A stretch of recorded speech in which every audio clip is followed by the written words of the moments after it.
Introduction theme bit. Introduction theme bit. Introducing the next episode of my crap podcast show, which is the same JTAKRAOSPE21, number 21, Wizard 6 and 7. But before that, I'd like to talk about 21 Jump Street. Not because I've seen the show or the film, but because it is the 21st episode. So it was either this or I go over everything produced by 21st Century Fox. And there wouldn't be much point to doing that since I already talked about 2 different Tom Cruise movies. So yeah, here's my impression of what I assume to be 21 Jump Street. I'm Sean Connery, character Jump Hop Skipper, and this is my street. What are you talking about? This is my street. And I'm the crotchety old version of Sean Connery, character Jump Hop Skipper. As if I'm the young hip version of Sean Connery, character Jump Hop Skipper, and this is my street. And I'm Sean Connery, character Jump Hop Skipper from the future. Your past culture confuses and horrifies me. How's this possible? It's like there's 20 other versions of me on this street. Allow me, the ghost of Sean Connery, character Jump Hop Skipper, to explain. You see, we've all gathered across time and space to help steampunk detective version of Sean Connery character Jump Hop Skipper understand that there are such things as ghosts. Or I can't even see ghosts.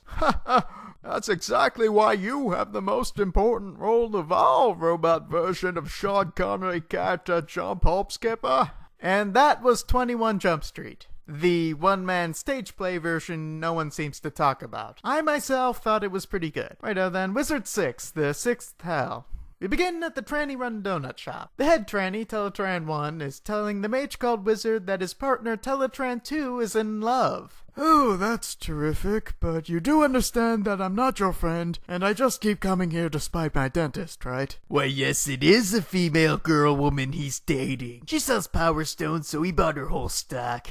Such a romantic. Isn't he just being taken advantage of? Wait, she makes a living selling 2 Dreamcast games? Oh no, Power Stone's just tranny talk for beads. Okay, well I guess that makes a bit more sense than the beads made from our cast-off testicles. Meanwhile later, Genie and dark-haired Jiminy Glick are wearing a lot of pink because they're also in love. And what does love do if not make you wear a lot of pink? Although I very much worry for the state of this world if someone is willing to touch, let alone care for dark-haired Jiminy Glick. Luckily, debatably, that isn't so much the implication with the next scene though, because we see a bunch of men howling like wolves and smacking themselves on the head with mallets. Now what could be the source of such barbarism? Well, what else could it be? It's a below-average looking woman walking down the street in modest clothing. Ooh!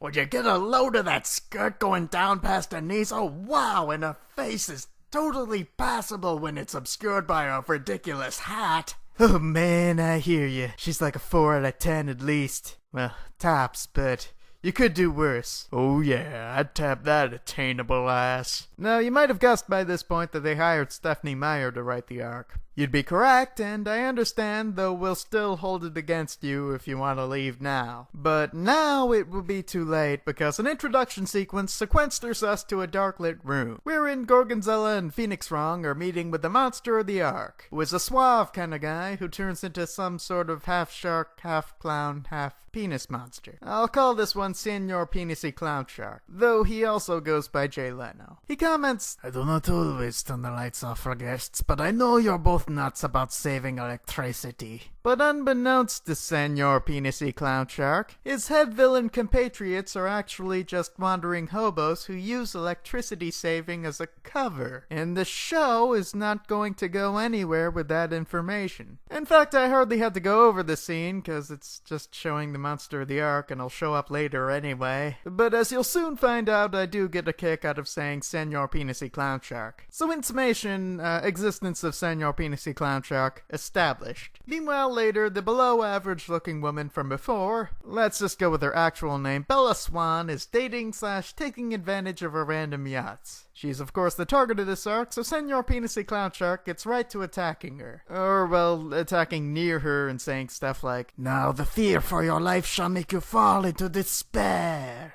Granted, I heard this approach didn't work so well for the last 3 guys, but I still think this is the best way to make you fall into despair. Meanwhile, simultaneously, the mage called Wizard senses that something's up. Sensing this after a scared pedestrian bumps into him and tells him there's a monster attacking. So he makes his way over and starts fighting, our hero seeming to do quite a bit of damage by shooting the ground around Senor Penisy Clown Shark, but alas, the monster gets away. As I'm sure no one could have predicted from it being the first 10 minutes of the first episode of the arc. As the villain gets away by way of digging a hole, the mage called Wizard calls up his toy unicorn to chase after, because as we all know, unicorns are expert diggers. I drink down to ride you again, Brony, but I know I only get 6. With nothing else to do, the mage called makes a house call to the attack victims, humoring random yuts by saying it's possible that he's the target and not Bella Swan, even going so far as to assign Dedette to stick with the random yuts for quote-unquote protection. The mage himself agreeing to guard Bella, but only after her slightest touch makes him orgasm.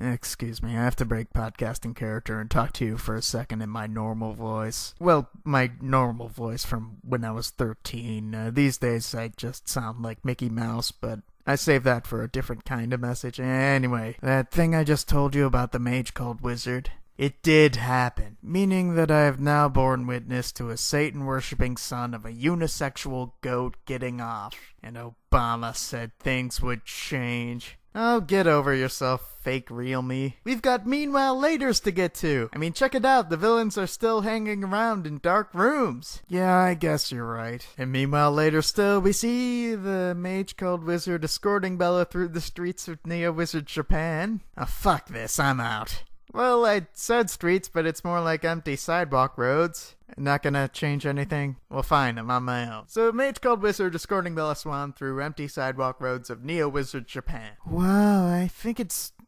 great that you can make magic stuff. Well, you know, mages called Wizard are pretty awesome. Hey, I wasn't done talking yet. God. Anyway, I was wondering if you could make money with your magic? If I wasn't literally escorting you arm in arm away from your boyfriend, I would say you're some sort of gold digger. Well, to answer your innocent question, the short answer is no. Well, not directly. I owe the evil god of money too much money for that. But let me mull on what I can do. I could conjure the purest waters of Rungana, or fires strong enough to melt steel and stone. Also, I can do pretty much anything the last airbender could. But no, I don't even have a GED. I'll never get a job. Well, I was once a slime gigolo, but they banned me from that trade after finding out I was just a normal gigolo who could turn into a puddle. The dollar signs leaving her eyes, Bella ditches the mage called Wizard quicker than you can say blow me to Bermuda. Meanwhile, earlier, Dedette asks random yuts how he met his oh-so-lovely girl. He flashes back to help her visualize.